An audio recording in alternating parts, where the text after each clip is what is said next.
welcome to 12 Guitars. Today Steve is going to take us through the 3 basic chords that you hear in thousands of well-known songs, and hopefully that'll get you up and playing soon. And a chord simply being a collection of notes, but Steve's going to take us through that.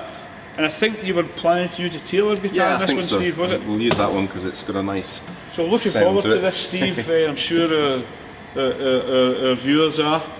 Just get into understanding what is a chord. You know, Okay. why does it, relate to the song and make you feel good? And over to you. So, I'm not going to go into too much theory, but there's a couple of key things that you need to be aware of when you start to play the guitar, and one of them is how you hold your left hand, and it's relatively difficult to do this on camera, so what we'll probably do is cut away to some stills, and I'll do my level best to show you that as a still so that you can see what I'm trying to do. But the key thing with the chord and with playing the guitar is to remember to try and use the tips of your left hand, tips of the fingers, and try and place your thumb, if you can, in the middle of the neck, so that it will sit roughly there. It doesn't have to, and again, there's no right or wrong, it's just what enables you to play the chord. But stick your thumb in the middle of the neck, and that will then force your hand to tip your fingers onto the strings. The other thing you need to remember is when you're fretting a string, you actually don't need to press it very hard in order to get it to sound. So if I show you very quickly, so this is me not touching the string to the fret at all, and hopefully you can hear that. I've hardly moved the string at all. So you actually don't need to press really, really hard, because that actually is what hurts. You can press very gently and you'll get a tone, you'll get a sound, okay? So don't overpress your fingers, because that will cut down how long you can play for before your fingers start to get sore. The other thing you need to know is that it will be sore to start with, okay? Playing the guitar takes a little bit of time before you start building up calluses like I've got on my fingers. My fingertips are brilliant. I can pick up hot cups of coffee now and not feel it because I've got so much callus on my fingers. I read somewhere, Steve, that the magic 100 hours. Yeah. You get through that barrier. Get through the barrier, 100 hours, and then your fingers will be toughened up after then. The other thing I would say is that I've seen a few of these where there's lots of products on the market where you can get rubber tips to put on your fingers and stuff. Really, don't bother with those. Just accept the fact that it's going to be uncomfortable. And as I always say to my students, play a little and often. Never play more than when your fingers, more than the point where your fingers are sore, because then it becomes not very pleasant and not much fun. Okay, so if it's not fun, stop, let your fingers rest, and then come back and play a little bit more. Anyway, good tip. To chords. So I'm going to show you 3 basic chords that are in many, many songs that you hear on the radio. The first one is a D chord, but I also refer to it as the triangle chord, because you basically form a triangle out of your 3 fingers. So we'll call them pointy finger, middle finger, and ring finger. So to form a D chord, you put your pointy finger on the 2nd fret of the 3rd string, which is here.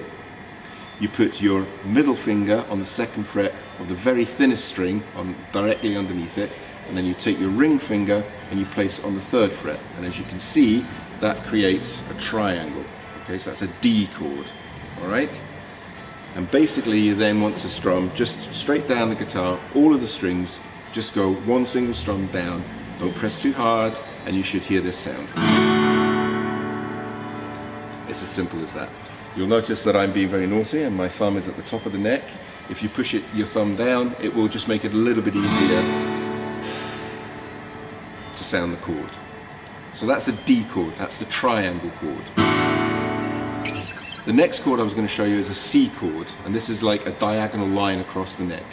Take your pointy finger, place it on the 1st fret, your middle finger and place it on the 4th string, this one here, on the 2nd fret, and then your ring finger up on the 3rd fret of the 5th string, which is the 2nd biggest string.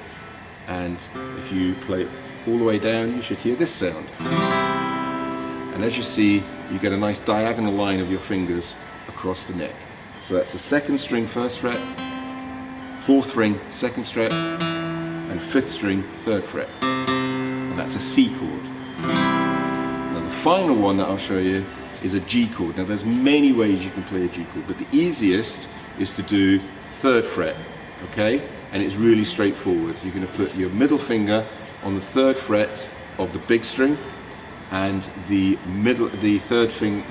third fret with your ring finger on the bottom string, and it will go like this. One of my favourite chords because it's nice and easy and it's really open, so you get a lot of sound from it. So for the G chord, it's literally just the third fret on the top and the bottom strings. And with those three chords, you can play a whole myriad of songs.